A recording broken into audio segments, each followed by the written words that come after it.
In this video, I'm going to walk through the process that I use to auto-tune my Taro hexacopter running Pixhawk. And I'll also be sharing a few just tips, things to look out for when you're doing this. And with the FreeSky Tyrannus, I have two switches set up. This one will toggle us out of stabilize mode into altitude hold. And once we're in altitude hold mode, we're then going to use this switch, which I have connected to channel 7, to toggle into AutoTune mode. So let's take a quick look at our flight modes. By default, we'll take off and stabilize. Then with our flight mode switch, we'll switch into altitude hold mode. And under extended tuning, we have channel 7 set to AutoTune. Now let's just keep for reference these default stabilize and roll p-values, 4.5, 4.5, and some of these rate, pitch, and roll values, because those are the ones that are actually going to dynamically get updated through this AutoTune process.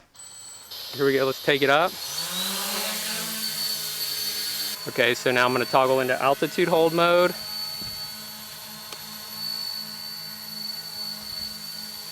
Now I can use my pitch and roll to adjust it to keep it centered.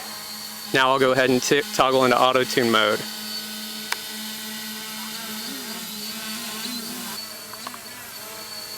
Okay, now you can see it adjusting the roll.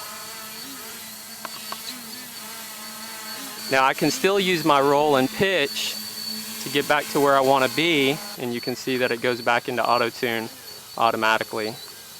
My first tip is to make sure that you're doing your AutoTune on a calm day. You'll notice in the video that I had to reposition my hexa a few times. Now it maintained altitude very well, but there was definitely a little bit of drift due to the amount of wind that we had on that day.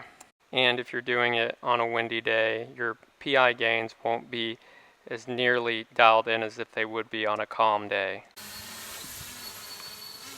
Okay, now you can see it pitch tuning. And so it'll kind of go through the same motions, just these quick back and forth movements that it's making. And the same thing as with roll, I can still counter that and take over with my roll and pitch stick, get it to where I want it to be, let off again, and then it'll go on its own.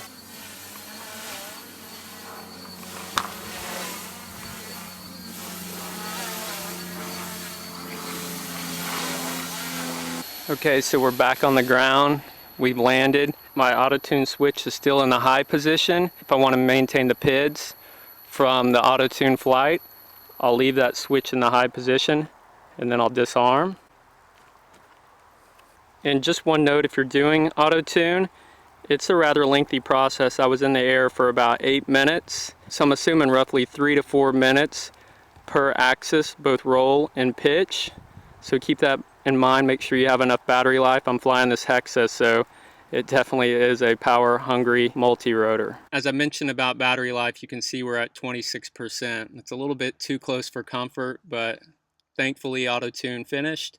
And within Mission Planner, you'll hear a little AutoTune success voice alert. So that's when you'll know you're done and you can land. So let's go ahead and take a look at our PIDs after doing the AutoTune. Originally, I believe we were at 4.5 by default. You can see we're at 7.8. And it also adjusted our rate, pitch and roll for 0.25 and 0.25 for both axes. And that's the process that I go through to AutoTune with Pixhawk. So if you have a minute, I'd like to share something with you. It's basically my other tip related to AutoTuning. I stressed earlier about battery life, and I just want to make sure that you guys realize that it's very important that you give yourself enough flight time, to get up, AutoTune, and land. And as I'm about to cut to a clip of my first attempt a few weeks ago, where I was running a 3300 milliamp battery, which just wasn't enough for the process, and ended up in a pretty bad crash. Okay, we've been in the air for about 6 minutes. Our battery, I have the battery monitor going. It's getting pretty low, so hopefully it'll wrap up here in a minute.